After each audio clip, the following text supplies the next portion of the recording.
Olá, tudo bem? Nós estamos aqui diretamente do altar da Igreja Expansão para trazer uma palavra ao seu coração. Essa semana nós participamos da Semana da Virada, onde nós tivemos palavras abençoadoras. Foi segunda, terça, quarta, quinta, sexta, sábado e hoje nós estamos encerrando essa semana profética. Nós tivemos palavras voltadas a todas as áreas da vida de uma pessoa. E nós aprendemos que prosperidade não tem nada a ver com riqueza. Prosperidade é você não ter falta de nada. E hoje eu quero seguir essa linha com você para que você possa ter um ano de 2021 abençoado. Nós estamos dizendo que o ano de 2021 é o ano da expansão, onde você vai ter expansão em todas as áreas da sua vida. Todas as áreas da sua vida vai expandir em nome de Jesus. Mas para isso é necessário que você entenda que para você ter prosperidade, não importa o lugar que você está, e sim se o Senhor está com você. Se o Senhor estiver com você, qualquer lugar é lugar de prosperidade, qualquer lugar é lugar de bênção, qualquer lugar é lugar de milagre. Eu quero começar essa mensagem encorajando vocês que ainda não estão participando dos nossos cultos presenciais, que faça isso. Nós temos aqui toda uma estrutura para receber você.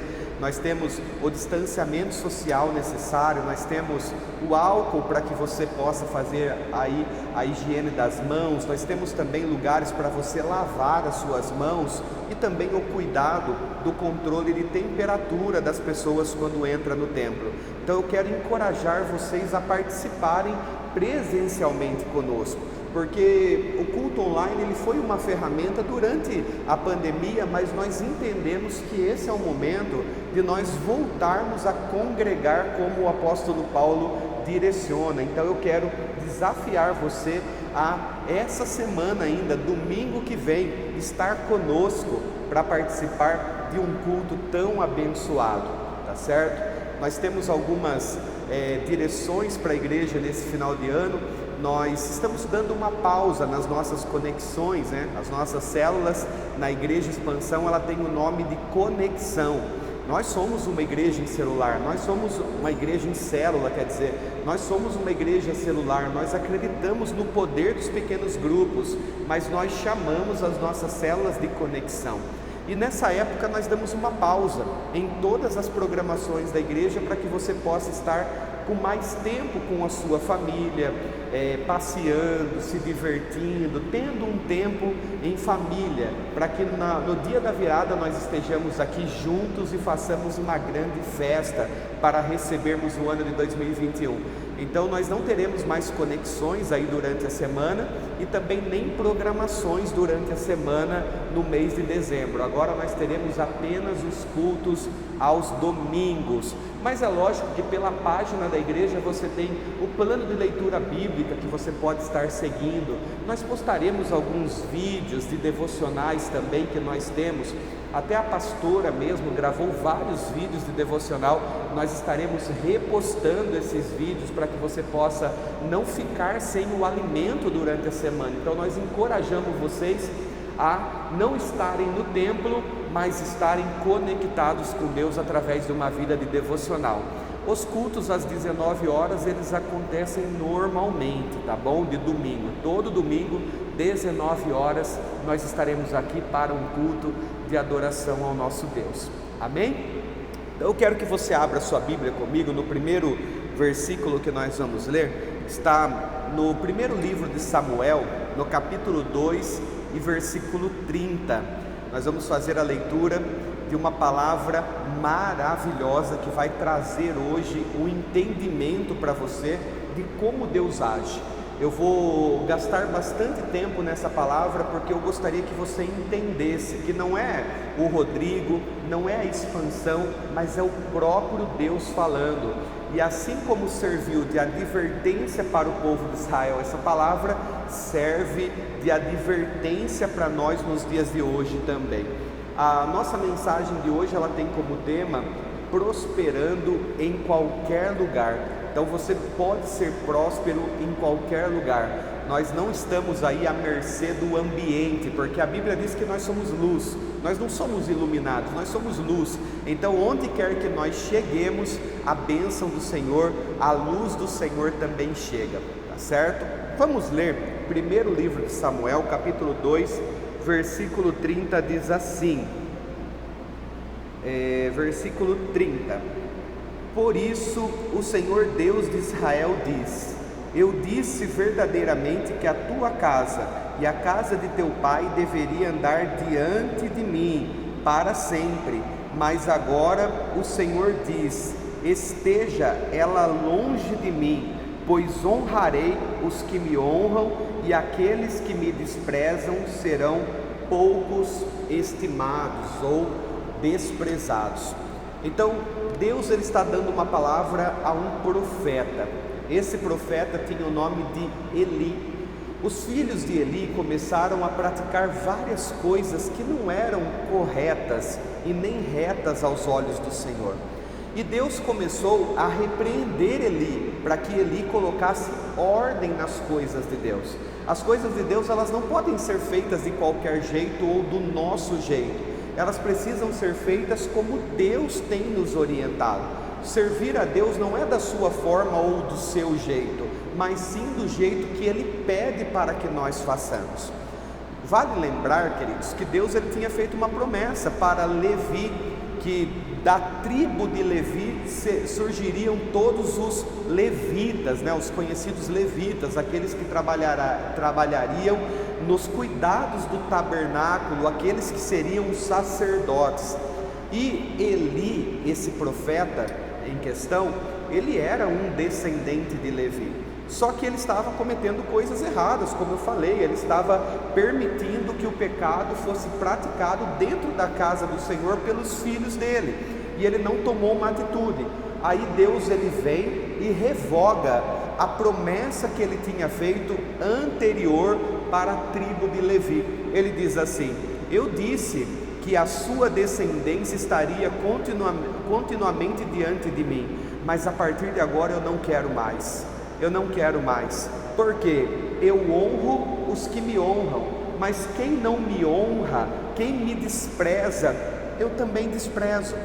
Muitas vezes, nos dias de hoje, por causa da graça, as pessoas acreditam que Deus ele nos ama independente das decisões que nós tomamos, mas isso não é verdade, queridos. Com Deus é tudo por tudo. Tanto é que Jesus falou: quem quiser vir após mim, negue-se a si mesmo e toma a sua cruz. Ou seja, tem que haver um deixar da sua vontade para fazer a vontade de Deus. Então, o seguir a Deus continua sendo do jeito que Deus predeterminou e não do jeito que nós queremos. Então, essa história de que a graça é suficiente, irmãos, ela é mentirosa na questão de sermos pessoas que andam na verdade do Senhor.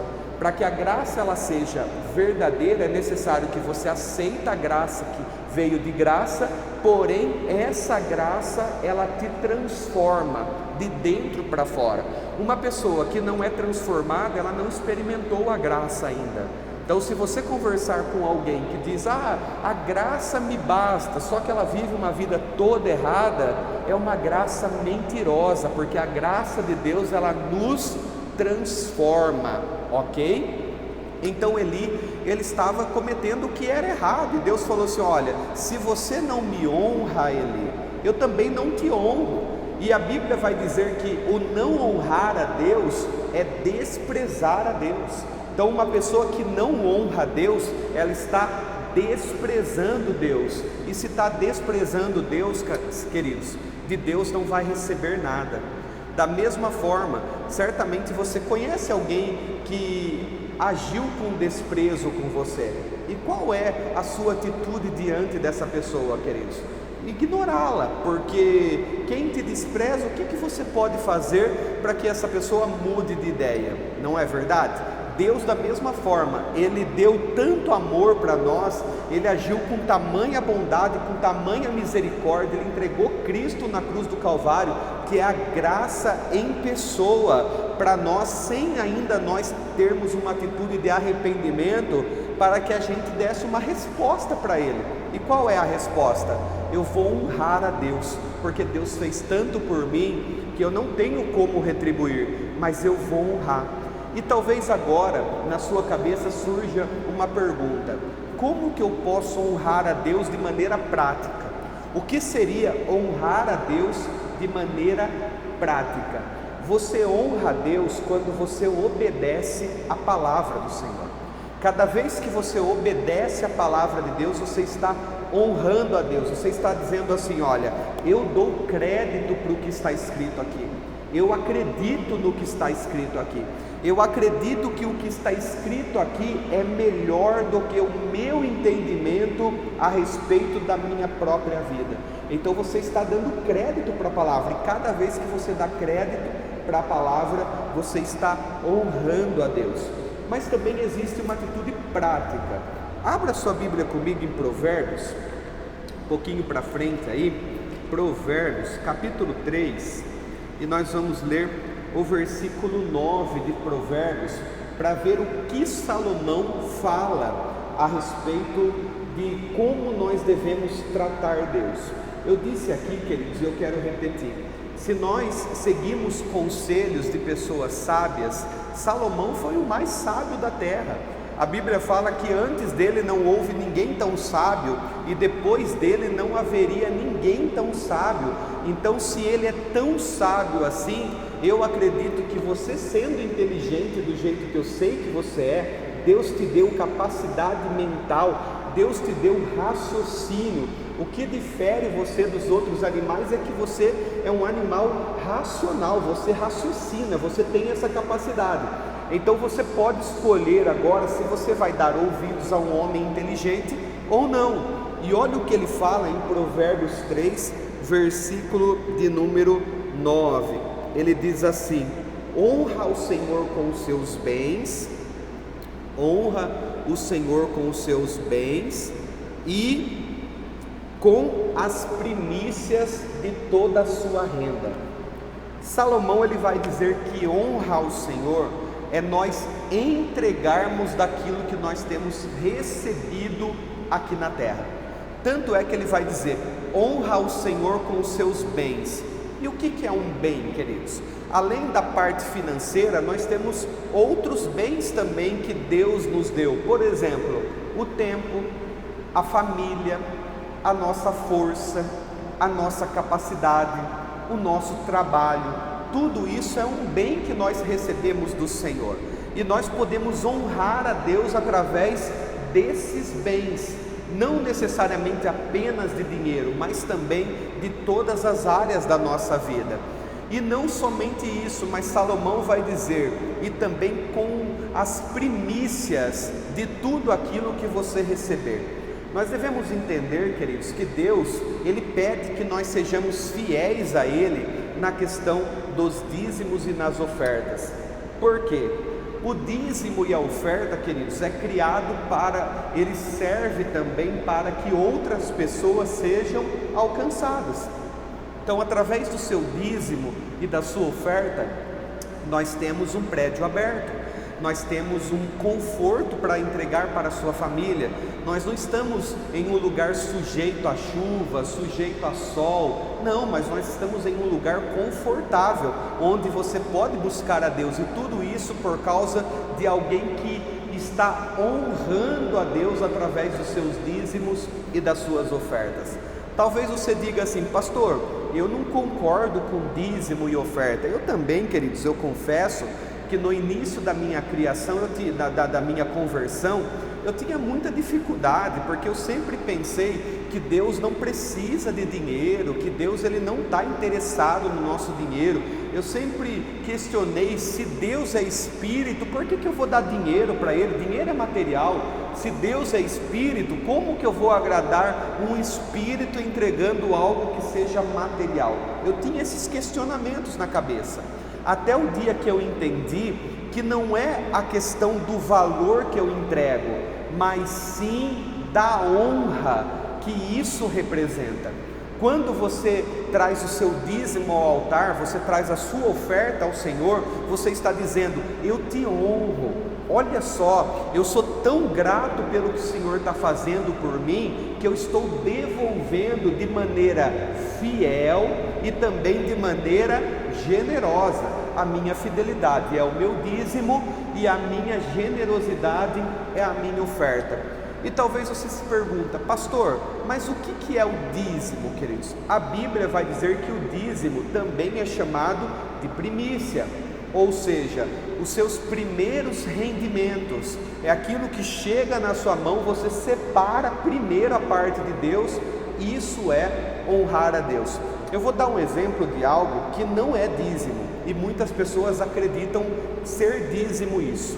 Vamos dizer que uma pessoa, ela receba um salário de R$1.000, e ela começa a pagar as contas, ela faz compra com esse dinheiro, ela começa a gastar, e ela pega R$100 que sobrou e entrega na igreja.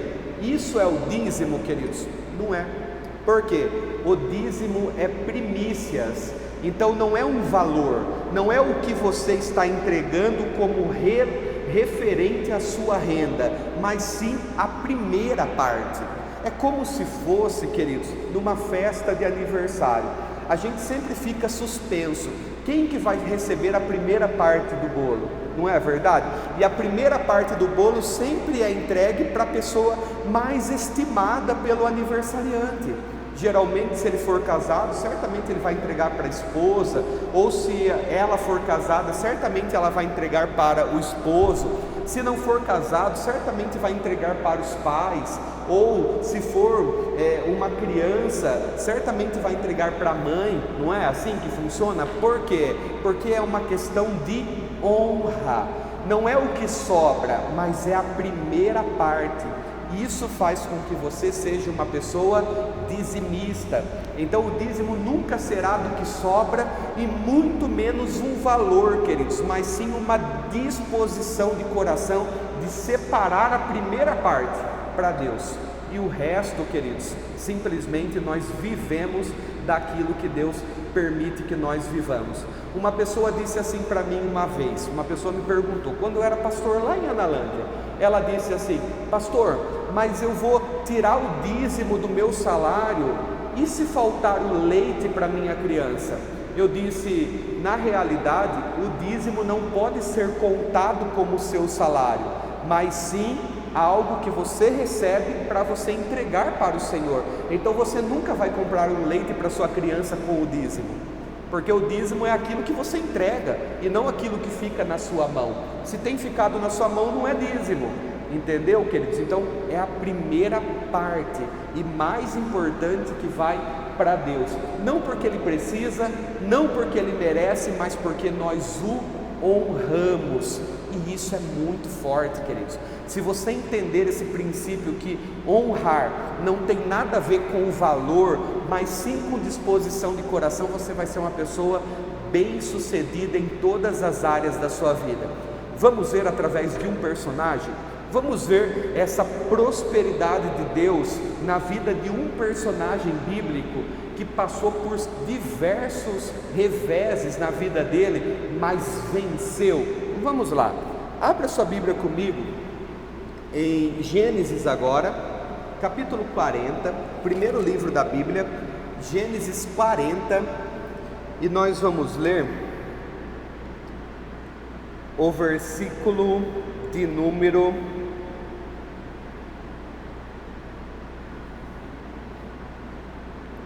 21, 22 e 23. Diz assim o texto: e ele estabeleceu o chefe dos mordomos. Queridos, Gênesis 39. Gênesis 39. A partir do versículo de número 20 até o versículo 23. Gênesis 39, não 40 como eu tinha dito. Diz assim, olha, o versículo de número 19 em diante. E aconteceu que quando o Senhor ouviu estas palavras de sua mulher, que ela lhe falou, dizendo: foi desta maneira que teu servo agiu comigo, sua ira se acendeu. Ou seja, quando a esposa de Potifar diz que José tentou agarrá-la, a ira de Potifar, ela se acendeu. E olha a atitude que ele toma. E o senhor de José, Potifar, o tomou e o colocou na prisão, em um lugar onde estavam presos os prisioneiros do rei, e ali esteve José na prisão. Então, Potifar, quando ele entende que José tinha feito essa maldade para a esposa dele, ele joga José na prisão. Mas José não tinha feito nada de errado. Se você ler um pouquinho antes, você vai perceber que José se manteve íntegro. Mas entre acreditar em José e na sua esposa, Potifar decidiu acreditar na sua esposa. E José foi parar dentro de uma prisão. E ali dentro da prisão, queridos, talvez José começou a pensar: e agora? O que vai ser da minha vida? O que vai acontecer comigo? Eu estou dentro de uma prisão. Talvez você esteja vivendo dias difíceis, momentos difíceis. A pandemia fez com que muita gente sofresse. Muitas pessoas perderam o emprego, outras tiveram a renda abaixada, não é verdade? Quantas pessoas sofreram nessa pandemia? Quantas pessoas diriam agora: pastor, eu estou numa prisão, eu estou sofrendo. E José estava nessa situação, sem merecer. E olha o que aconteceu dentro da prisão. Continuando o texto agora, versículo de número 22. E o guarda da prisão confiou à mão de José todos os prisioneiros que estavam na prisão. E tudo o que eles faziam ali, era ele que fazia tudo naquele lugar.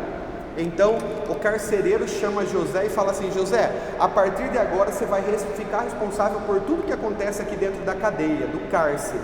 José, queridos, o que ele faz? Ele rejeita? Não, pelo contrário, ele aceita e faz com todo empenho e dedicação. É aqui que está a diferença entre o que teme a Deus e o que não teme. O que não teme a Deus, queridos, mesmo dizendo que teme, nas ações nós vamos perceber se teme ou não teme. Vamos dizer que você conhece uma pessoa que diz que teme a Deus, só que quando chega o dia mau ela reclama, ela murmura, ela começa a praguejar, ela começa a tomar umas atitudes de: quer saber de uma coisa? Não faço mais nada. Quer saber de uma coisa? Também agora eu não coloco mais a mão em nada. Tudo isso mostra o quanto essa pessoa não acredita nos processos de Deus, porque o milagre de Deus sempre vai acontecer no processo, e o processo nunca você vai estar em cima antes de ter que escalar. O processo é escalada. Muitas vezes nós não entendemos, mas o processo nos leva ao milagre. José, mesmo ele estando na prisão, a cabeça dele não estava na prisão. Ele dizia: eu vou fazer o meu melhor onde eu estou. Se eu estou dentro de uma prisão, vai ser dentro de uma prisão. Se eu estou num palácio, vai ser no palácio. Se eu estou numa casinha, vai ser numa casinha. Porque não era o lugar que determinava se José ia servir ou não. E eu digo, hoje em dia nós vemos tantas pessoas que se dizem cristãos, mas eles não aceitam responsabilidades dentro da casa do Senhor. José pegava responsabilidades na cadeia, e muitas vezes os que dizem cristão, nem dentro da própria igreja a pessoa pega a responsabilidade.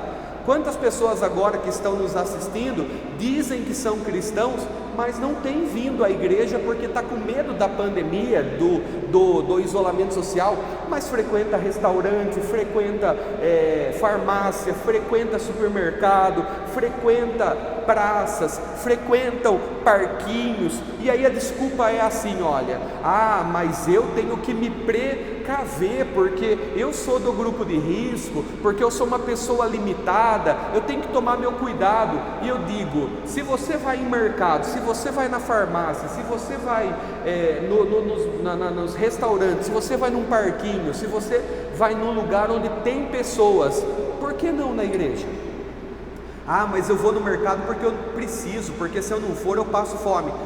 E na igreja, você não precisa? Você vai na igreja porque você quer passear? Ou porque você tem uma necessidade? José, onde ele estava, ele servia, porque não era o lugar que determinava a vontade de José, era a vontade de José que determinava como ele correspondia no lugar que ele estava. Você tem feito o seu melhor dentro da empresa que você trabalha? Você tem feito o seu melhor dentro da família que você está? Você tem feito o seu melhor dentro da igreja que você está plantado? Porque não é o lugar, é a sua disposição. Então, o carcereiro chega para José e fala: José, você aceita a responsabilidade? Claro, pode dar, que eu aceito, que eu faço. E muitas vezes a gente chega num membro da igreja e fala assim: vamos trabalhar para Jesus? A pessoa: não, eu não quero trabalhar, porque quanto mais a gente se aproxima, mais a gente vê coisa errada. É claro, se os seus olhos forem maus, você só vai enxergar o mal. Agora, se os seus olhos forem bons, você pode simplesmente mudar o que é mal através da sua presença, que é luz. Talvez o mal esteja acontecendo até porque você não está. Você já pensou? Talvez essa cadeia antes de José fosse um lugar escuro, um lugar deprimente, um lugar onde todo mundo sofria, mas eu pergunto, depois que José chegou, queridos, as coisas mudaram. Porque Moisés não estava preso a um ambiente, José estava preso ao quê? A um chamado de Deus para a vida dele. Continuando o texto, diz assim, agora versículo de número 23, diz assim: o guarda da prisão não cuidava de nada que estava sobre a mão dele, porque o Senhor estava com ele, e aquilo que ele fazia, o Senhor fazia prosperar. Agora eu chego na parte máxima da mensagem. Dentro da prisão, tudo que José fazia, Deus fazia prosperar. Você tem noção de que José estava dentro de uma prisão, e dentro da prisão Deus fazia prosperar? Deixa eu perguntar, você está numa situação pior do que a de José? José foi enganado, ele foi preso por uma mentira que inventaram, ele estava no mais baixo que alguém pode chegar, que é uma prisão, e mesmo assim, tudo que ele fazia, Deus prosperava. Você está numa situação pior do que a de José? Quando você levanta os seus olhos e você olha para a sua vida, está pior do que a de José? Ele não tinha um emprego, ele não tinha uma posse, ele não tinha família, ele não tinha nada, mas a única coisa que ele precisava ter, ele tinha, que era o Senhor. Muitas vezes você tem família, você tem casa, você tem emprego, mas você está muito mais preso do que José estava, porque você está sozinho, e sozinho nós não chegamos a lugar nenhum. Agora, com Deus, nós faremos proezas, para provar para você que não é o lugar que faz você prosperar, é o que está dentro de você. Não é a empresa que você trabalha, não é a política, não é a economia, nada disso, queridos, é o que está dentro de você. O que está dentro de você faz você prosperar em qualquer lugar. Então levante dessa situação de lamento, enxugue as suas lágrimas, arrume a melhor louça da pia que você já fez na sua vida, limpe a sua casa de um jeito que você nunca limpou. Amanhã, quando você chegar no trabalho, faça muito mais do que lhe é pedido. Limpe até o lugar onde você trabalha, faça mais. Se chegar mais responsabilidade, faça. Acredite que Deus está com você e Ele vai fazer você prosperar em qualquer lugar. É uma questão de decisão. Honre a Deus e se mantenha conectado. Você vai ver que Deus, Ele fará proezas na sua vida. Faz isso. Dentro da sua casa essa semana, faz o que você nunca fez, ou seja, faz melhor do que você está acostumado a fazer sempre. Faz melhor. Lá no seu trabalho, faz o que você nunca fez, ou seja, faz melhor do que você já tem feito a vida inteira. Eu tenho certeza que você vai ser bem sucedido em tudo isso, porque quando nós fazemos o melhor, queridos, mesmo que os homens não reconheçam, nós temos um par de olhos lá do céu que está olhando para o nosso empenho, a nossa dedicação, e a Bíblia diz que Ele não fica devendo nada para ninguém. Pelo contrário, Ele vai muito além do que tudo o que nós pedimos e pensamos, porque Ele é Deus. Quer ter o ano de 2021 abençoado, como nós dissemos aqui, expandindo em todas as áreas? Expanda no servir, expanda no trabalhar, expanda no amar, expanda no dedicar. O que você vai colher é 100 por 1, porque a Bíblia diz que Deus não fica devendo nada para ninguém. Que Deus abençoe muito a sua vida, que Deus abençoe muito a sua família, que essa palavra entre no seu coração. Pastor, não entendi nada. Escute 1, 2, 3, 4, vai ficar aí no YouTube, vai ficar aí nas nossas páginas sociais. Assista 1, assista 2, assista 3. Se alguém vier reclamar para você, marque uma pessoa embaixo nos comentários dessa mensagem, envie esse vídeo para alguém, para que ela entenda que nós podemos prosperar até quando tudo diz que não, porque o mais importante do que o lugar que nós estamos é quem está dentro da gente. Que Deus abençoe muito você, sua família, e bora expandir aí no ano de 2021. Deus abençoe, queridos, fiquem com Deus, fiquem em paz.